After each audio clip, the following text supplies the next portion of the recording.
हर हर महादेव, जय भोलेनाथ। नमस्कार, मैं साधना पांडे मार्गदर्शन पे आपका स्वागत करती हूँ। दोस्तों, आज की वीडियो आपकी बहुत ज़्यादा मांगी गई वीडियो है। आप सभी के बहुत ज़्यादा इस बारे में कमेंट आए हैं कि पशुपति व्रत का पूजन किस प्रकार किया जाता है। तो सबसे पहले तो ये बता दूं कि इस पूजन का जो विधान है शौनक ऋषि को बताया गया है, उसमें यही विधान बताया गया है कि पशुपति यानी पाशुपत व्रत का जो पूजन होता है वो किसी शिवालय, किसी मंदिर में होता है। तो जैसे विशेष पूजन करना है तो अभी मैं शिवलिंग को साफ़ कर रही हूँ। साफ़ करने के बाद उस पर चढ़े हुए अक्षत, फूल इत्यादि को हटा लूँगी। हटाने के बाद दोस्तों तब शुरू होगा महादेव जी का पूजन। आप सभी जानते हैं कि 5 व्रतों में हमारी मनोकामना पूर्ण हो जाती है, इसलिए इस व्रत में विशेष नियमों की आवश्यकता होती है।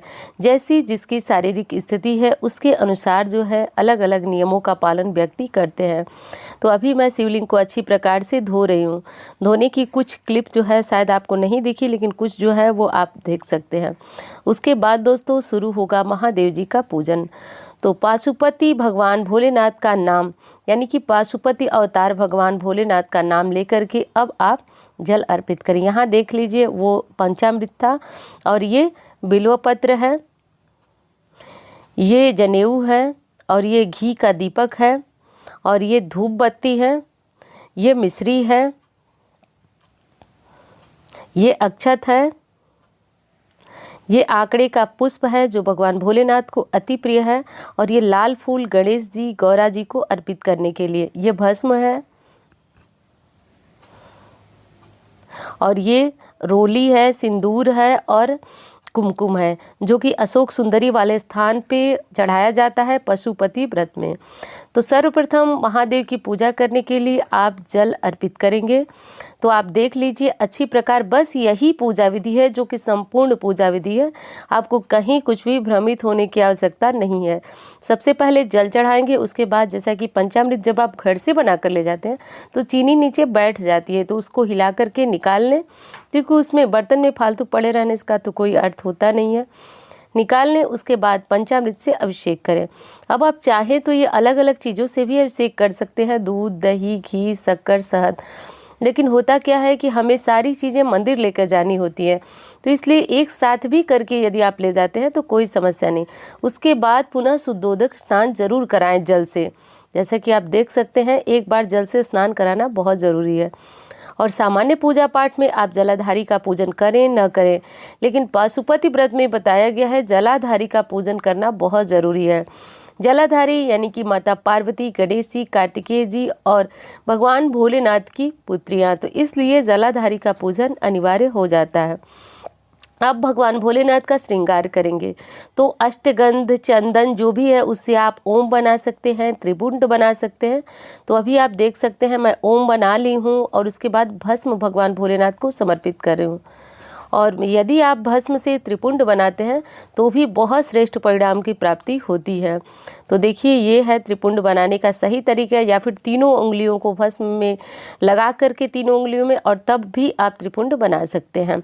उसके बाद जो है आप भस्म के नीचे जैसे तिलक बनाया जाता है त्रिपुंड वाला, उस तरह बनाएं, और उसमें बिंदी जो दी जाती है उसी प्रकार महादेव को दे।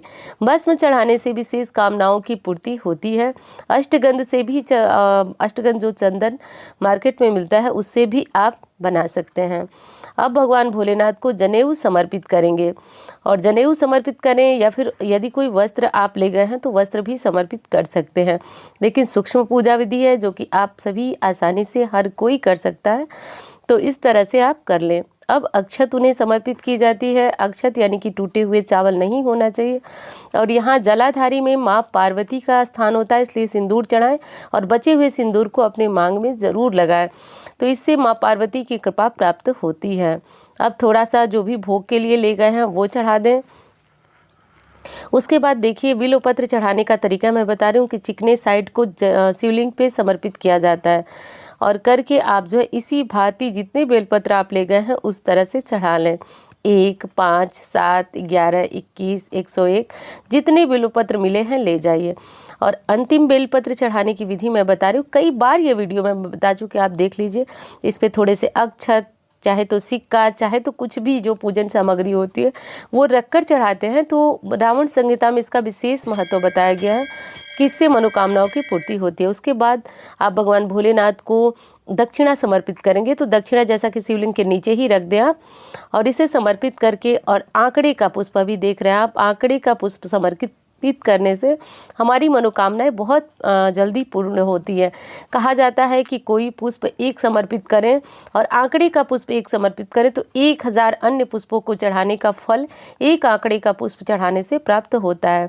इत्र की बारी आती है तो इत्र भी आपको समर्पित करना है।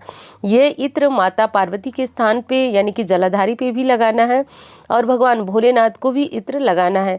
इत्र से श्रृंगार पूर्ण होता है, तो ऐसा आप भी कर सकते हैं। नहीं है इत्र, कोई समस्या नहीं, लेकिन आप विशेष पूजन पशुपति व्रत का कर रहे हैं तो इसमें रख ही लें तो ज़्यादा उचित होगा।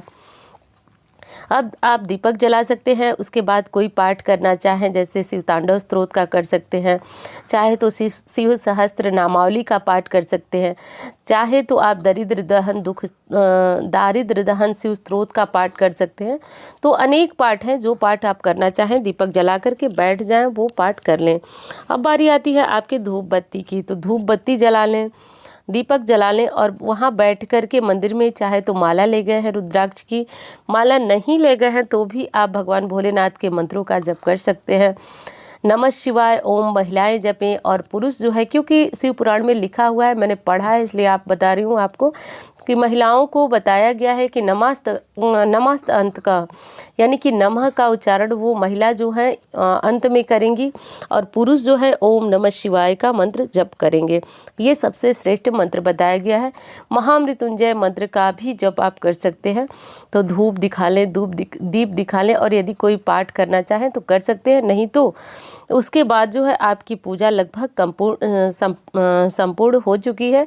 लेकिन आप जानते हैं इस व्रत के पूजन में भगवान भोलेनाथ के शिवलिंग में समाहित उनकी पुत्री अशोक सुंदरी के पूजन का बताया गया है। और जो अगला भाग है जहाँ से चढ़ाया हुआ हमारा जल निकलता है वो भगवान भोलेनाथ के पुत्र कार्तिकेय श्री गणेश का स्थान होता है, तो वहाँ भी पूजन अनिवार्य होता है। हल्दी कुमकुम इत्यादि लगा करके पूजन करना होता है। तो अभी आप वो विधि भी देखेंगे। लेकिन शिवलिंग के पास जो नाग देव होते हैं उनका पूजन करने से धन संबंधी समस्या दूर होती है, काल सर्प दोष से मुक्ति मिलती है। तो आप सामान्यतया भी इस पूजन को कर सकते हैं जब आप शिव मंदिर जाएं तो। और यदि कोई विशेष पूजन जैसे पशुपति व्रत है या कोई विशेष पूजन कर रहे हैं तो वो चीज़ ही अलग है। यहाँ देखिए उन्हें भी जल समर्पित करना है, अशोक सुंदरी को, गणेश जी और कार्तिकेय जी को समर्पित करने के बाद देखिए दोस्तों यहाँ पे हल्दी और कुमकुम लगाया जाता है। कुमकुम अशोक सुंदरी के स्थान पे लगाएं, हल्दी गणेश जी और कार्तिकेय जी का देखिए यहाँ पे आप लगा सकते हैं और अशोक सुंदरी के स्थान पे आप कुमकुम लगाएं। यहाँ पे यदि आपके पास बेलव पत्र है तो एक बेलव पत्र चढ़ाएं, लाल पुष्प चढ़ाएं।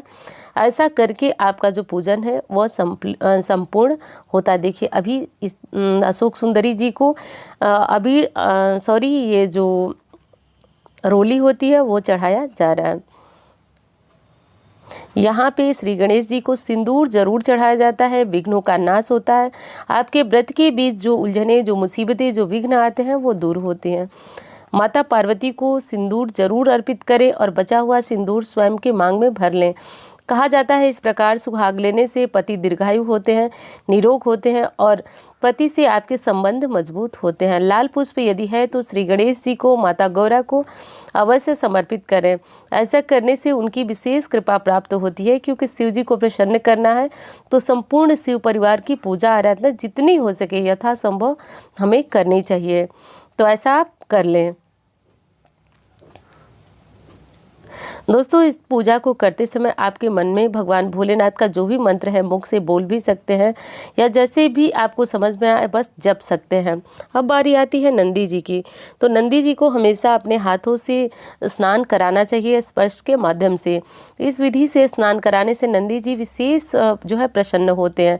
शिवपुराण में बताया गया है कि यदि आप शिव जी को प्रसन्न करना चाहते हैं तो सबसे पहले नंदी के कानों में भी बोल सकते हैं और उनका विधि विधान से पूजन करने का विधान है। तो स्नान करा लिया मैंने। अब यहाँ पे मैं उन्हें तिलक कर रही हूँ भस्म का, फिर अक्षत चढ़ा रही हूँ और भोग इत्यादि लगा रही हूँ। और एक बेलोपत्र आप उन्हें ज़रूर समर्पित करें, इससे आपकी मनोकामना पूर्ण होती है। तो नंदी जी को भी बेलपत्र ज़रूर समर्पित करें। और देखिए यहाँ पे छोटे छोटे शिवलिंग थे तो मैंने उनका भी पूजन किया। अब पूजन पूर्ण हो चुका है। तो दोस्तों इस विधि से आप पशुपति व्रत का संपूर्ण पूजन कर सकते हैं।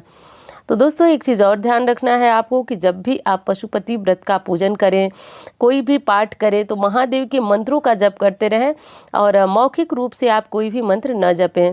तो जैसा कि देख रहे हैं कि पूजन हमारा पूर्ण हो चुका है। तो उम्मीद करती हूँ इस जानकारी आपको पसंद आएगी। मिलती हुई इसी तरह के वीडियो के साथ। पशुपति व्रत की पूजा विधि कैसी लगी, आपके लिए हेल्पफुल रही या नहीं, ये आप कमेंट में ज़रूर बताइएगा। यदि अच्छी लगे तो एक लाइक ज़रूर कीजिएगा। चैनल को सब्सक्राइब करके मार्गदर्शन परिवार का हिस्सा बन सकते हैं। मिलते हुए इसी तरह के वीडियो के साथ। धन्यवाद।